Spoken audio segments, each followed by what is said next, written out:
2024 నుంచి 2034 వరకు రాసుకో చంద్రశేఖరరావు. నీ డైరీలో కాదు, నీ గుండెల్లో రాసుకో. నీ కొడుకు గుండె మీద రాయి.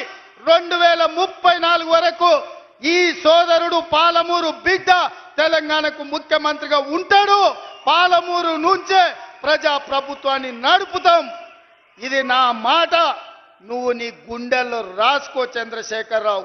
పాలమూరు నుంచే శాసనం చేస్తాం. పాలమూరు నుంచే శాసనసభను నడిపించే బాధ్యత నేను తీసుకుంటా. నువ్వు దుఃఖం వస్తుందో, బాయిలో దుంకుతావో, పెట్రోల్ పోసుకొని తగిలబెట్టుకుంటావో అది నీ ఇష్టం. కాకపోతే నా కోరిక ఒక్కటే, నువ్వు అసెంబ్లీకి రావాలి, అపోజిషన్లో కూర్చోవాలి. మేము చేసే మంచి పనులు చెప్తుంటే నువ్వు కుమిలి కుమిలి ఏడవాలి. అందుకే నేను అసెంబ్లీకి పిలుస్తున్నా. నువ్వు చేసిన ద్రోహం ఏందో, నువ్వు చేసిన అన్యాయం ఏందో, నువ్వు పాలమూరుకు మొత్తం ఎడారిగా మార్చిందేందో, నువ్వు కట్టకుట్ట వదిలిన పాలమూరు, రంగారెడ్డి, కల్వకుర్తి, భీమా, నెట్టంపాడు, కోయిల్ సాగర్ ఈ ప్రాజెక్టులన్నింటినీ పూర్తి చేసే బాధ్యత నేను తీసుకుంటా. తుమ్మిడిఎట్టి దగ్గర నుంచి నీళ్లు తీసుకొస్తా. రంగారెడ్డి జిల్లా వికారాబాద్, చేవెళ్ళ, తాండూరు, పరిగికి నీళ్ళు ఇచ్చే బాధ్యత నేను తీసుకుంటా. ఆంధ్రప్రదేశ్ ముఖ్యమంత్రి గారు కూడా విజ్ఞప్తి చేస్తున్నా. మీరు విఘ్నులు, మీరున్నప్పుడే మొదలుపెట్టారు కల్వకుర్తి. మీరు ముఖ్యమంత్రిగా ఉన్నప్పుడే ఈ జిల్లాల భీమా, నెట్టంపాడు, కోయిల్ సాగర్ ప్రాజెక్టులు వచ్చినాయి. మీరు ప్రధాన ప్రతిపక్ష నాయకుడిగా ఉన్నప్పుడే పాలమూరు, రంగారెడ్డి ఎత్తిపోతల పనులు ప్రారంభమైనాయి. మరి మీరు ముఖ్యమంత్రిగా 10 ఏళ్ళు, ప్రతిపక్ష నాయకుడిగా 10 ఏళ్ళు ఉన్నప్పుడు మొదలుపెట్టిన ప్రాజెక్టులను మీరు అడ్డుకోవడం ఏ మేరకు న్యాయం? చంద్రశేఖరరావు గారు కట్టకపోతే చంద్రబాబు నాయుడు గారు అడ్డుకుంటే న్యాయమా? అందుకే చంద్రబాబు నాయుడు గారికి విజ్ఞప్తి చేస్తున్నా. మా పాలమూరు, రంగారెడ్డి ఎత్తిపోతలకు అడ్డం పడొద్దు. మా డిండి ప్రాజెక్టును అడ్డుకోవద్దు.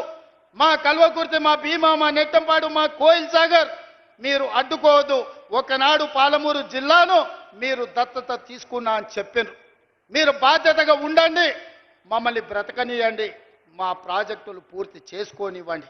ఆనాడు ఉమ్మడి రాష్ట్రంలో శ్రీశైలం వెనకాల నుండి 4 టీఎంసీల నీళ్లు తీసుకెళ్లేది ఉంటే ఇవాళ 9.5 టీఎంసీలు నీళ్లు తీసుకెళ్లడానికి మీరు ప్రాజెక్టులు పెట్టుకున్నారు.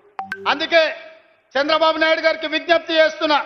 రాయలసీమ లిఫ్ట్ ఇరిగేషన్ 3 టీఎంసీలు రోజుకు తరలించే ప్రాజెక్టును మీరు రద్దు చేసి మీ ఉదారత్వం ప్రదర్శించండి. మీరు 2 రాష్ట్రాలను సమానంగా తెలుగు వాళ్ళను అభివృద్ధి చేయాలన్న ఆలోచనతో ఉన్నది నిజమైతే రాయలసీమ లిఫ్ట్ ఇరిగేషన్ ప్రాజెక్టును రద్దు చేయండి. పాలమూరు, రంగారెడ్డి ఎత్తిపోతల, డిండి ప్రాజెక్టు, కల్వకుర్తి ప్రాజెక్టు, భీమా ప్రాజెక్టు, నెట్టంపాడు ప్రాజెక్టు, కోయిల్ సాగర్ ప్రాజెక్టులను పూర్తి చేయడానికి మీరు ఉదారంగా ముందుకొచ్చి మాకు సహకరించండి. మా పాలమూరు బిడ్డలు కృతజ్ఞత ఉన్నవాళ్ళు, మీ మేలు మేము ఎప్పుడు మర్చిపోం. మీరు సహకరించకపోతే మేము చేసే విజ్ఞప్తులు చేస్తాం. మా విజ్ఞప్తులను మీరు వినకపోతే పోరాటం ఎట్లా చేయాలనో పాలమూరుకు తెలుసు.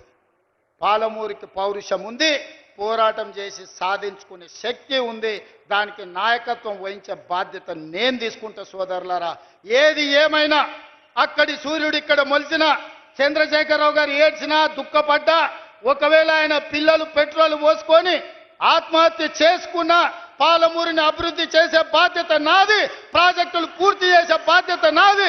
ఈ దేశానికి పాలమూరు వలసల జిల్లా కాదు, పాలమూరు జిల్లా అంటే పరిపాలన అందిస్తుంది, దేశానికి ఆదర్శంగా ఉంటుంది అని చెప్పి ఈ గడ్డ మీద నుంచి పరిపాలన అందించే బాధ్యత మేము తీసుకుంటామని తెలియజేస్తూ మీ అందరికీ ఇంత ఓపికగా ఉండి నన్ను ఆశీర్వదించినందుకు ముఖ్యంగా మా అక్కలకు మనస్ఫూర్తిగా ధన్యవాదాలు తెలియజేస్తూ సెలవు తీసుకుంటున్న మిత్రులారా, ధన్యవాదాలు అక్క.